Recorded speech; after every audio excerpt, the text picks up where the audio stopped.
The sound of laughter came from the other room, sharp and mocking, cutting through my chest like a knife.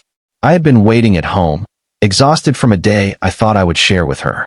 But there she was, curled on the couch with him, my so-called best friend, his arm around her, whispering words I would never hear again in my own life. My heart stopped, my stomach twisted, and for a moment, I couldn't breathe. 2 years of marriage, every promise, every late-night conversation, every shared dream, it had all been a lie. And at that moment, staring at the betrayal, I swore to myself that no one would ever play me like this again. Not her. Not him. The next few weeks were a blur of silent fury. I walked through our home like a ghost, a man possessed by rage that burned hotter with every glance at her.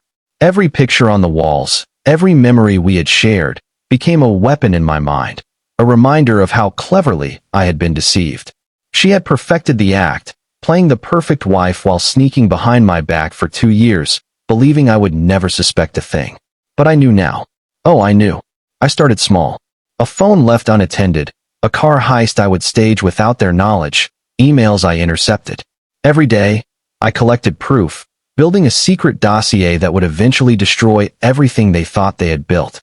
At work, I doubled down on my career, working tirelessly to build wealth and influence. It was all for one purpose. The moment they realized they were no longer untouchable, sleep became a stranger.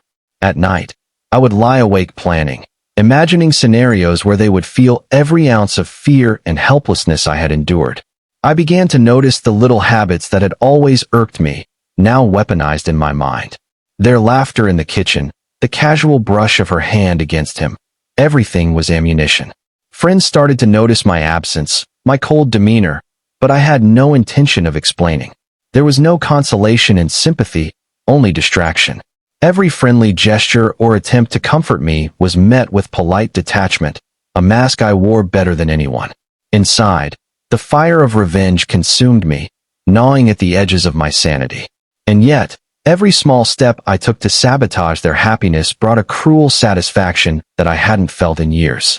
I rented a small office downtown, secretly moving money and assets I had previously shared with her into accounts she didn't know about. Subtle manipulations of their lives began. A missed appointment here, a suspicious bank notice there. I watched as confusion started to shadow their steps, a faint tremor in their once confident eyes. But it wasn't enough. I needed them to understand the depth of my hatred. I needed them to feel the collapse of trust, the humiliation I had felt for 2 long, torturous years. By the time the second year after the revelation rolled in, I had orchestrated a precise plan. They had grown comfortable, confident that I would never act. But every smile they shared, every careless touch, fueled my strategy. I waited for the perfect moment, studying their patterns, memorizing their weaknesses. I started with subtle public humiliation. Anonymous tips to colleagues and social circles exposed small lies and secret rendezvous.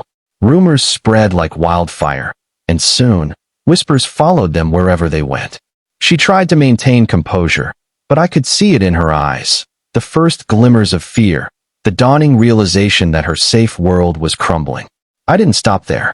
I hacked into emails, revealing more than just infidelity, financial secrets, betrayal of friends, shady decisions made under the guise of domestic bliss. Slowly, methodically, I pulled at every thread until their carefully constructed life began to unravel. Then came the personal strike. I confronted him first, in a dimly lit parking garage. His bravado faltered when he saw the cold rage in my eyes. No words, just actions. I dismantled his reputation among his peers and made him aware, in ways he would never forget, that I had the power to ruin him. By the time she saw me in the same way, the panic in his eyes was mirrored in hers. The beauty of revenge is in its timing, its inevitability. Every call ignored, every opportunity blocked, every trust betrayed back onto them. She realized that she had been living a nightmare of her own making. The climax came on the night of their supposed victory celebration. 2 years of secret love, they thought, unchallenged. I arrived, unannounced, wearing the mask of a polite stranger. The lights dimmed, the wine poured, and I watched their faces, expectant, smug, untouchable. Then I struck. A digital cascade revealed every act, every lie, every secret kept from me. Friends, family, colleagues. All were exposed to the truth at once. The party dissolved into chaos, screams and accusations filling the room. She ran, but there was nowhere to hide. He tried to rationalize, to justify, but his words fell flat, meaningless, against the weight of truth. I watched, emotionless, as they experienced the same helplessness, panic, and shame that had haunted me for years. This was my justice, calculated, surgical, absolute. No forgiveness. No reconciliation. Only the cold satisfaction of knowing they had lost everything they had taken from me. Walking away, I felt nothing but the quiet hum of victory. The rage that had driven me for years was spent, replaced by a serene emptiness. I had taken back control, and their downfall was complete. It was a harsh, brutal truth. Revenge, when executed with precision, leaves no room for error, no room for regret. Moral of the story. Revenge can restore power, but it comes at the cost of a life consumed by rage. In the end, justice tastes sweetest when it is inevitable and absolute.